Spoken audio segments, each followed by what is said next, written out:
تکبیرات مطلق اور مقید کے تعلق سے شاید مولانا کفایت اللہ سنابلی صاحب کی کلپ کسی نے اس کو بھیجی ہے کہ یہ کہتے ہیں کہ تکبیر مطلق اور مقید کا فرق کچھ نہیں ہے اور اس نام سے کوئی تکبیر نہیں ہے۔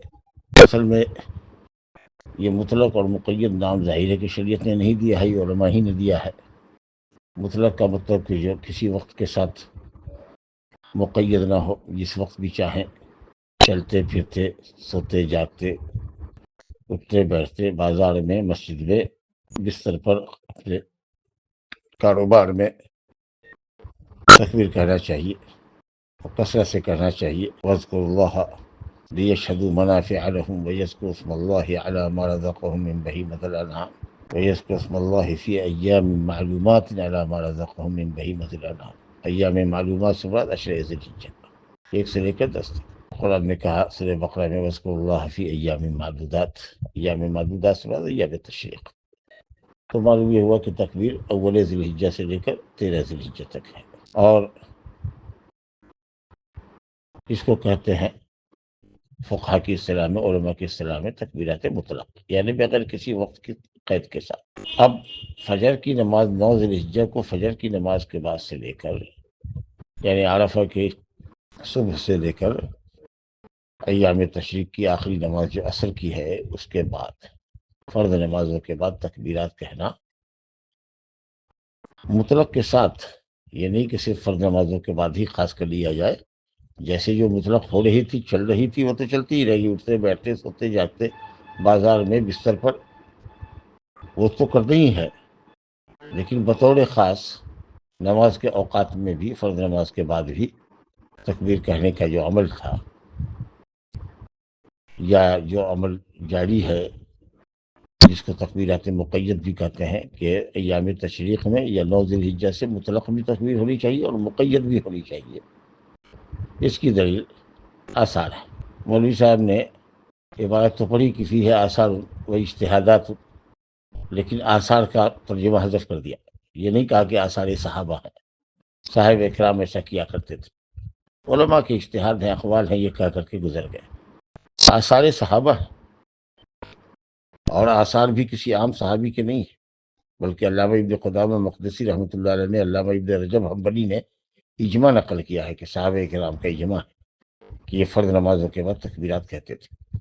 اور آثار کس کے؟ حضرت علی رضی اللہ عنہ کے، ان سے پہلے حضرت عمر، حضرت علی، حضرت ابن مسعود، حضرت ابن عباس، خود حضرت ابن عمر رضی اللہ عنہما فرض نمازوں کے بعد تکبیرات کہا کرتے تھے۔ گھر میں سنت پڑھتے تھے، گھر میں فرض نہیں پڑھا کرتے تھے صحابہ کرام۔ ہم مولویوں کے طریقے سے فرض نمازیں گھر میں نہیں پڑھا کرتے تھے، سنت نماز پڑھا کرتے تھے، فرض نماز مسجد میں پڑھتے تھے۔ امام بخاری نے نقل کیا حضرت عبداللہ بن عمر رضی اللہ عنہ کا اثر معلقاً سند حذف کر کے، کہ ابن عمر کان یکبر خلف الصلوات، فرض نمازوں کے پیچھے تکبیر کہا کرتے تھے۔ حضرت عمر نے کیا تکبیر کا، حضرت علی نے کیا، یہ سب خلفائے راشدین ہیں، اور صحابہ کرام ان کی اقتداء کرتے تھے اور تکبیر کہا کرتے تھے۔ تو اسی لیے نمازوں کے بعد کا اہتمام شروع کب ہوتا تھا؟ عرفہ سے، عرفہ کی فجر سے لے کر 13 تک۔ تو اس لیے اس کو کہا مقید کہ نمازوں کے ساتھ بھی بولو، اور مطلق تو چل ہی رہی ہے، 1 تاریخ سے چل رہی ہے 13 تاریخ تک۔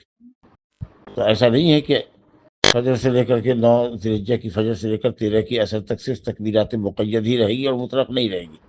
مطلق تو والا حال ہی ہے، جو 1 سے چل رہی ہے وہ 13 تک کنٹینیو رہے گی، پلس عرفہ کی صبح سے لے کر کے ایام تشریق کے عصر تک فرض نمازوں کے بعد بھی تکبیرات کا اہتمام کرنا چاہیے، اور یہ مستحب ہے۔ تکبیرات چاہے وہ ایام تشریق میں ہو یا عشر ذی الحجہ میں ہو، مطلق ہو یا مقید ہو، جو بھی نام فقہا نے دیا ہے کہ فرض نمازوں کے بعد کی وجہ سے مقید کہہ دیا ہے، یہ سب مستحبات ہیں، یہ فرائض اور واجبات نہیں ہیں۔ اس لیے اس پر فوکس کرنا کہ یہ فرق کی کوئی دلیل ہی نہیں ہے، اور یہ اس طرح کی چیز یا اس طرح کی اصطلاح ہی نہیں ہے صحیح، اور یہ غیر شرعی اصطلاح ہے، ایسی بات نہیں۔ الحمدللہ شیخ ابن عثیمین کی جس عبارت کو کہہ رہے تھے، شیخ ابن عثیمین بھی تکبیرات مطلق اور مقید ہی کے ساتھ فتویٰ دیتے ہیں کہ مقید 9 تاریخ کی صبح سے لے کر 13 تک ہے۔ وہ یہ بتا رہے ہیں کہ اس پر کوئی نبی صلی اللہ علیہ وسلم کی صحیح اور صریح دلیل نہیں ہے، فیہ آثار و اجتہادات، لوگوں کے اجتہاد بھی ہے کہ انہوں نے آیات کو سمجھا ہے کہ معلومات ایام عشر ذی الحجہ ہے یا معدودات ایام تشریق ہے، اور صحابہ کرام ایسا فرض نماز کے بعد کیا کرتے تھے، لہذا انہوں نے یہ اصطلاح وضع کر لی کہ وہ مطلق ہے جو پہلے سے آ رہی ہے 13 تک چلے گی، اور مقید یہ ہے کہ صاحب ان ایام میں آپ 5 دن کے لیے فجر کی عرفہ کی فجر سے لے کر اپنے مغرب کے بعد بھی تکبیرات کا اہتمام کریں۔ تو الحمدللہ آثار اور اجتہاد ہے، اور الحمدللہ جو عمومی دلیلیں جو ہے تکبیرات کہنے کی وہ اس وقت کو بھی شامل ہے اور اس وقت کو شامل ہے۔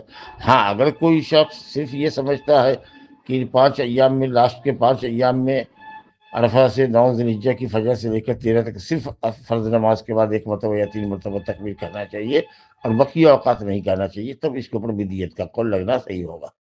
لیکن وہ تکبیرات مطلق بھی کہہ رہا ہے، مقید بھی کر رہا ہے، تو ھذا هو المطلوب۔ وباللہ التوفیق۔